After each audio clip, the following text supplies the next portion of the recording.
Hey everyone, how's it going? It's Nadie, and today we're going to be trying expensive versus affordable products. As you lovely people know, any tip you may have, please cast it away because this is a channel of positive energy, okay? Thank you. Oh, my little dandelion donuts, how you doing today? I hope wherever you're at in the world you're having a spiffy day so far. I'm doing pretty dandy, thank you very much. I'm kind of curious about today's video because I did recently try the Dior Forever foundation, and I gotta say, this has been the best foundation I've ever put on my skin, at least in a long ass time. This beat my Maybelline Fit Me, this beat my Dior Backstage. It is kind of pricey, it's $52, but you don't really need that much, and the high price tag really isn't even my main complaint with this. The only issue that I have is that it does kind of oxidize really freaking badly. Otherwise, it looks great, but I did end up looking a little bit like a Cheeto, and that's never a fun time. However, I think my Maybelline Fit Me also oxidizes a little bit, but regardless, I do just want to do a side-by-side comparison on my face with this versus kind of affordable shit, because at the end of the day, maybe next to each other, these might not have that big of a difference, and I might actually be alright with my more affordable shit. But also, as I'm getting older, I'm kind of slowly becoming okay with paying a little bit more, because sometimes paying more does mean better quality, but not all the time. Not even gonna lie, a lot of times the expensive shit is made in the exact same factory as the cheaper stuff. So yes, let's just put this to the test, but just to be fair, I do want to use the same primers and stuff, because what if one looks better or worse because I used a different primer? And even if I do go in with the more affordable shit, I still use the same moisturizers. Oh my goodness, I have to wake up a little bit more. It is so early. I'm still in like sleepy mode and I need to come out of my cocoon and be a funny little butterfly. For primer, I've been going in with this Yenza. I think I've been using way too much. I never really know how much primer you're supposed to use. Are you supposed to use a little tiny drop or like enough to actually spread over your face? Like I've seen so many people take like a normal, regular, non-pore filling primer and just take a pinprick and just go like that. I'm like, bitch, what is that doing? I only want primer here. I don't know, maybe their makeup sticks fine everywhere else except there, but there are no rules in makeup. I mean, if you want to put primer wherever you want, you do it. I personally need it all over my fucking body. So for today, I'm gonna blend the shit out with the exact same sponge, but one is SpongeBob and one is Patrick. They're both a little bit damp and very stained. Sounds like my ex's underwear. And on this half of my face, we will go in with the Dior Forever, and on this half, we're gonna go in with my all-time favorite Maybelline Fit Me. This is the matte and poreless one. I do have the dewy finish one, but I don't like it as much as this. But we will take one little squirty squirt of that, and I shit you not, in like a minute and a half, this is gonna look like I crushed a bunch of Cheez-Its up and smeared that on my skin, or just like I ate too many damn carrots. I might actually need 2 pumps of this. I haven't applied this yet with a sponge, so this is gonna be kind of fun. I'm curious to see if it still looks as good as with a brush. It's not quite as easy to blend out as it is with a brush, that's for certain. It's almost like I have to like drag this on my skin to get it to spread out. Maybe we should use a brush. This isn't technically a foundation brush, but it's literally my only clean one that I have. I have 10 million brushes and I go through the face ones so quick. I'm gonna add one more little pump because that was not very much. This did so well the other day when I tested it, it can't fail me now. Oh yeah, there we go. I think this definitely does need applied with a brush. And we'll tap here. I think this is so stunning. It doesn't really look like I'm wearing makeup. Did I miss my forehead? No, I think it's just the lighting. It just looks like my skin, but better. I fucking love it. I hate the damn color. That is an absolute shame. But otherwise, doesn't it look really stinking pretty? I do also want to say that when I reviewed it, I definitely got a lot more coverage with this. I think I applied it pretty thick. So yes, what do we think? Here's the plain Jane side. Here's the very yellow and tan side. Does this look like a $52 foundation?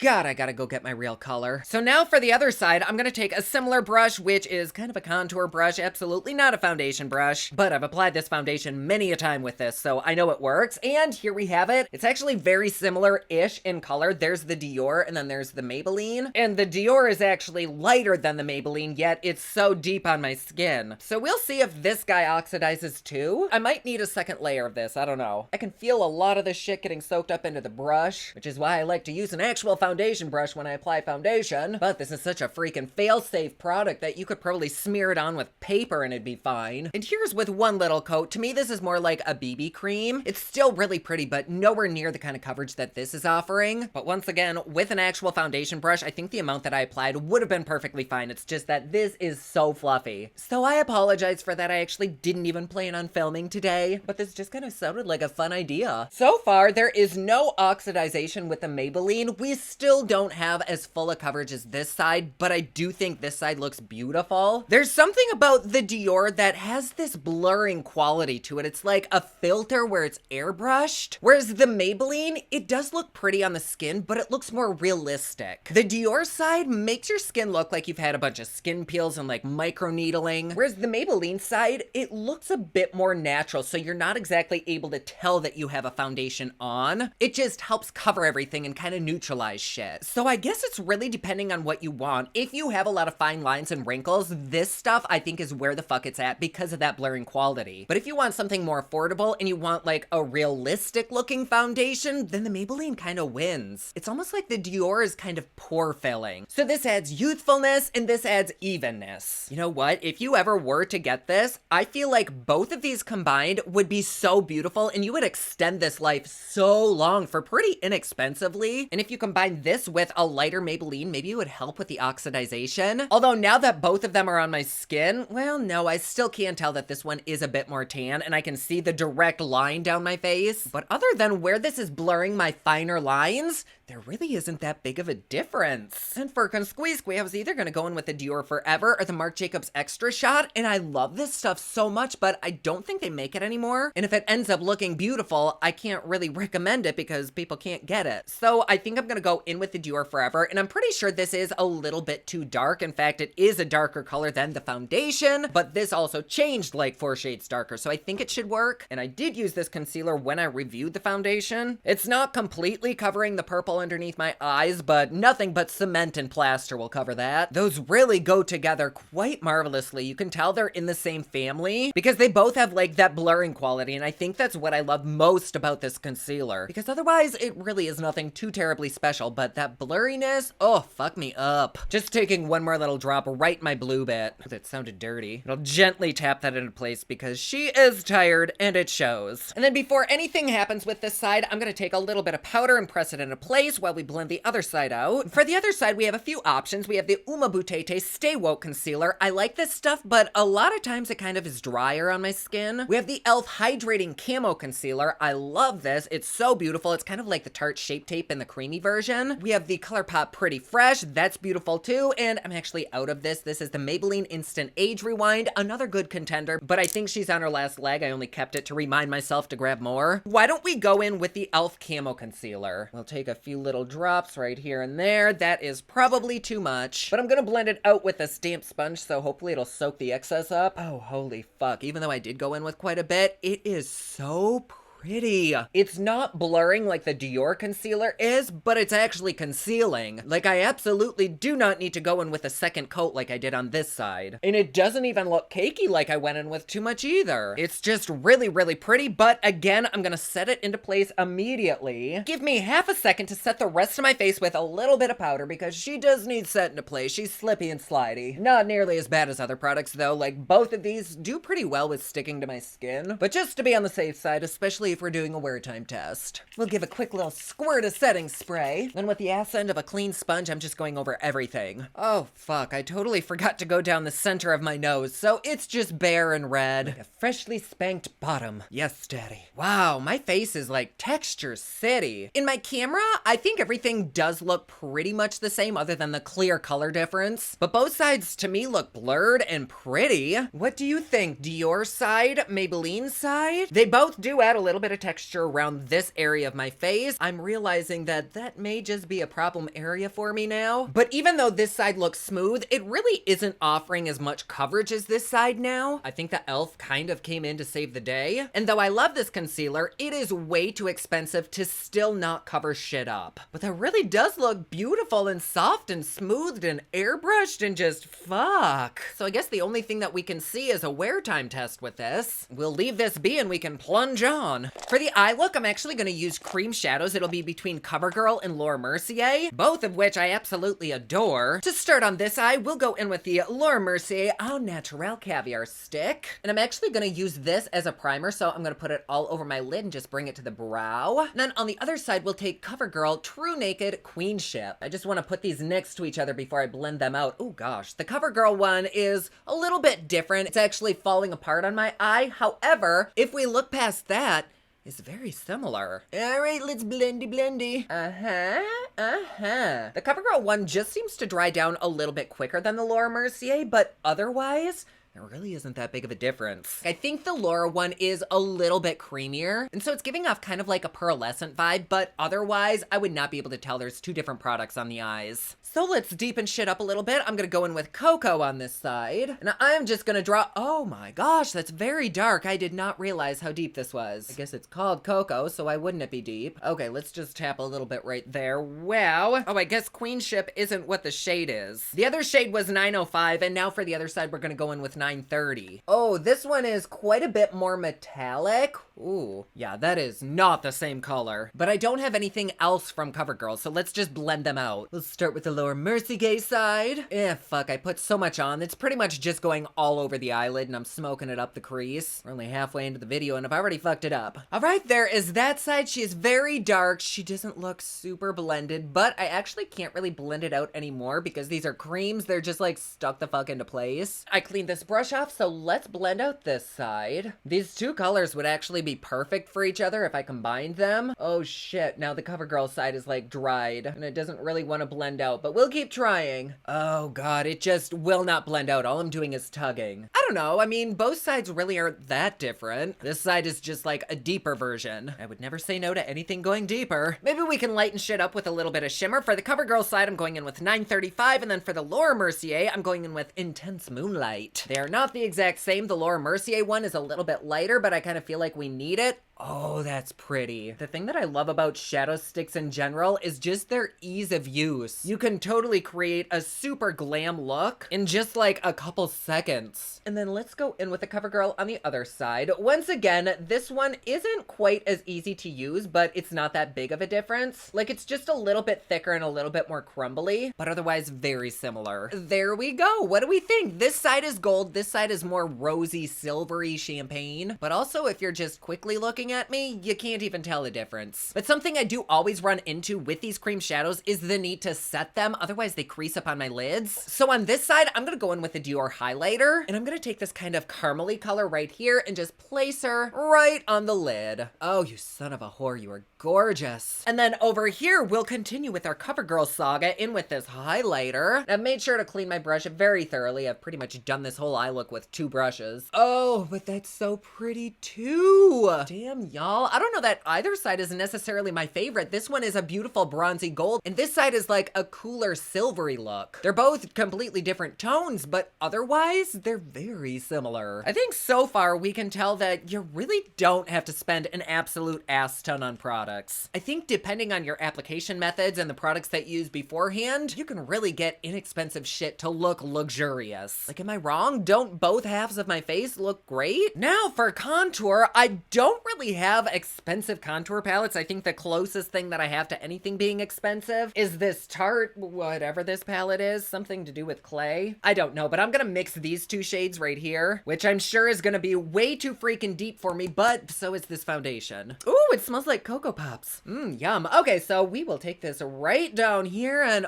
oh, that's nice. It actually does go pretty well with this foundation. I'm just gonna look like I have a very uneven tan. Kind of wish these eye looks were switched too, because this would go much better with this tone of my foundation, and the cooler shit would look much better with a lighter foundation. That's okay. We come to this channel expecting fuck-ups, not perfection. Next, for the more affordable side, I always go in with my Catrice Sculpt Squad, and I love this. I like to combine these 3 colors. No matter what foundation I have on, it always just works. So let's take this right over here on a clean brush. I will say this guy isn't quite as pigmented as that Tarte one, but I don't mind that because it's buildable and it's not as scary to use. I guess it's just a little bit more user-friendly. Certainly more bank account friendly. Shit. All right, there we go. Both sides are nice and chiseled.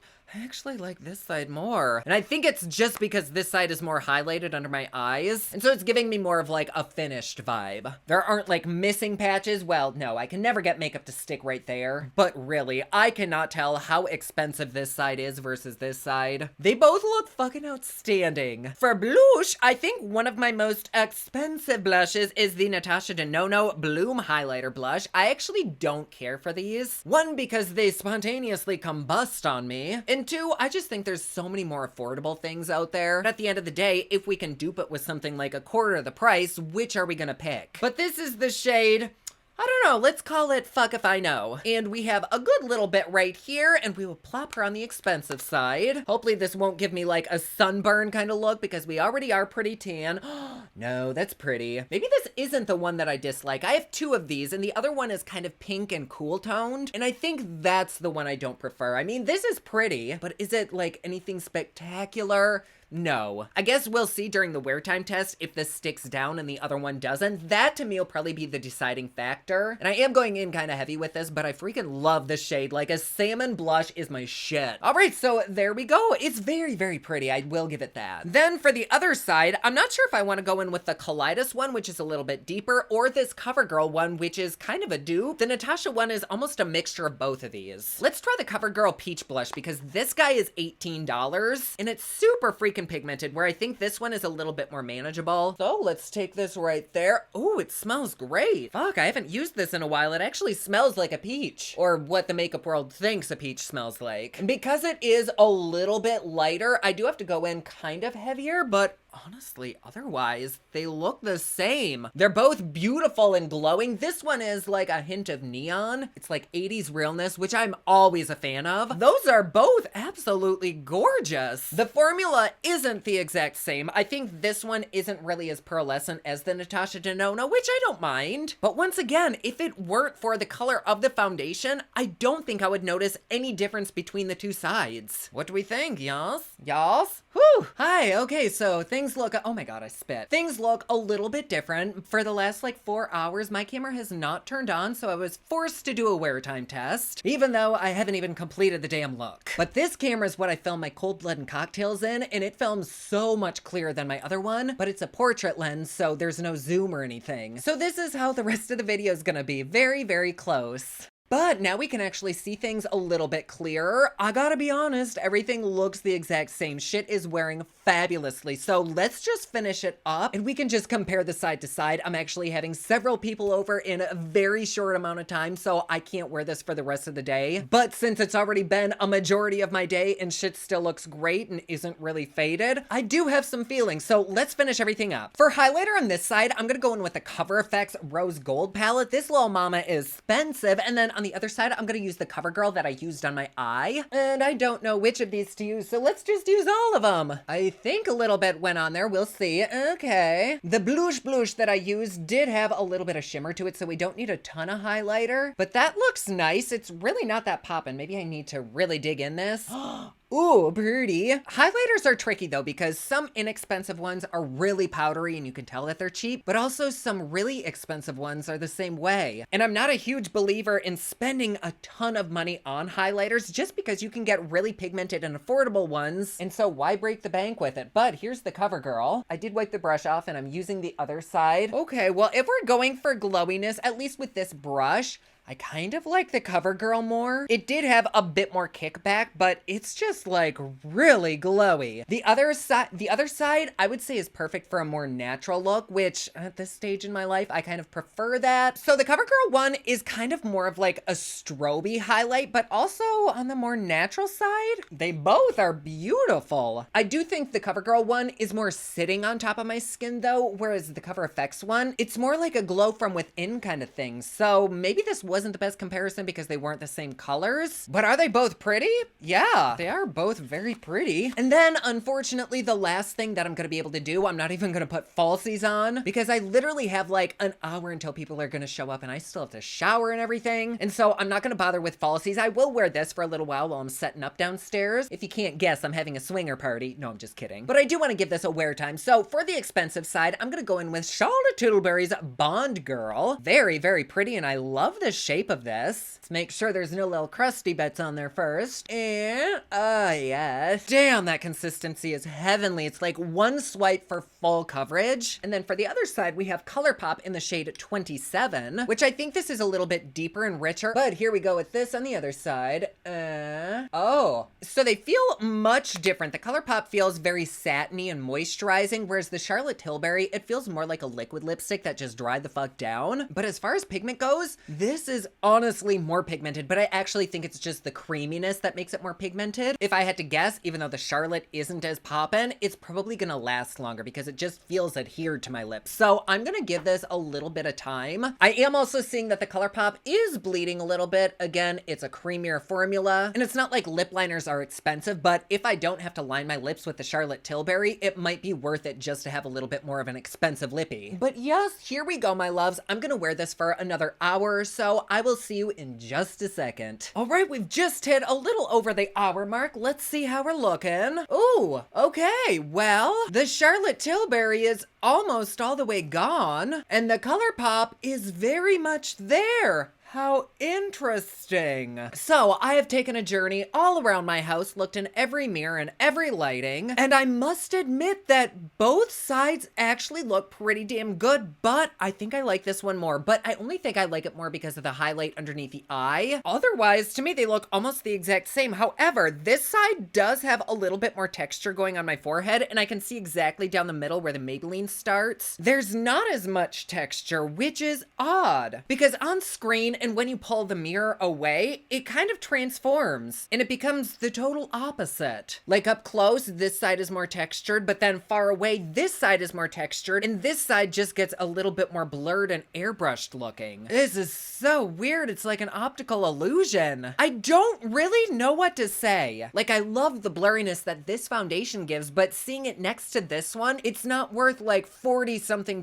more. However, if you have more mature skin and you want a little bit more blur, then it is kind of worth it. But if you don't really care if some of your fine lines are seen and you don't need to look like there's a filter on you, then I think the Maybelline is perfect. And I love the Dior concealer. I think it's really, really pretty, but this one gave me more coverage, but it also gave me a little bit more texture. This side didn't crease nearly as much as this side, even though I set them with the exact same powder right after applying them. So again, if you have creasy under eyes or more mature skin, the Dior Forever is really, really good. If you aren't as concerned about your under eyes, then the e.l.f. works totally fine. They're both really pretty. For the blushes, honestly, I just say go with whatever works for you. I think both of them are stunning, but to me, they both wore the exact same, neither really faded. And so if you're looking for a cheaper alternative, go with the cheaper one. I guess for me, I don't understand the point in spending a fuck ton of money on a blush because you can get really inexpensive alternatives that, in my opinion, look and perform the exact same. Now, with the highlighters, those did perform a little bit differently, but it's mainly with the finish on the skin. Like this side, it's a natural glow, whereas this side, well, actually, it's a natural glow too. Fuck. The Charlotte Tilbury lipstick is almost all the way off of my lips, yet the ColourPop one is still vibrant. It's popping. It didn't feather out. The eyeshadows, I do actually think that this side held up a little bit better. This side is a bit more creasy, but not that bad. I don't know if you can see all of the lines that are in my eye, but it's not so terrible that I wouldn't use that. But quality-wise, I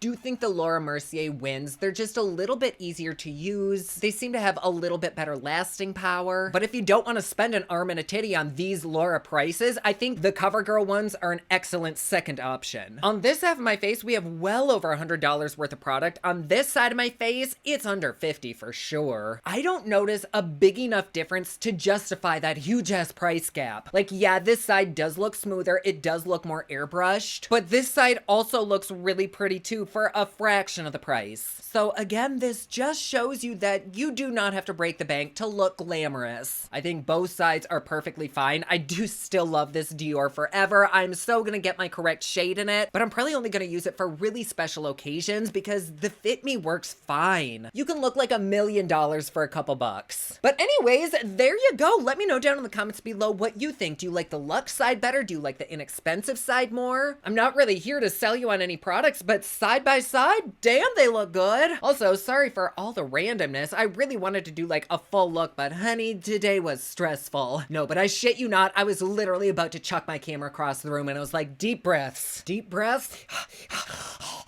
Anyways, babies, thank you so much for being here. I love having you. I've never done an outro this close, but we're gonna do it today. But you know my little spiel. If you'd like a little bit more Nady in your life, please head over to my Patreon. It's patreon.com/Poplux. You get videos a day early, you get Patreon-only content, and best part, it is cheap, fun, and fancy, just like me. And like always, please be sure to subscribe and hit that notification bell down below so that you're notified anytime I upload a new video. Don't forget my newest collection of highlighters, including Black Ice, which does change from black to white, will be available again soon at thepoplux.com. Covergirl.com. Also, my latest album, Kiss of Fame, is available everywhere online that music is sold. Thank you so much to everyone who's supporting them. Comment down below, let me know what you thought of this video. Don't forget to like and subscribe. You can follow me on Snapchat, Instagram, and Twitter at officialnady, and you can follow me online at thepoplex.com. Thank you so much for watching. I love you all, and I will see you again soon. Bye!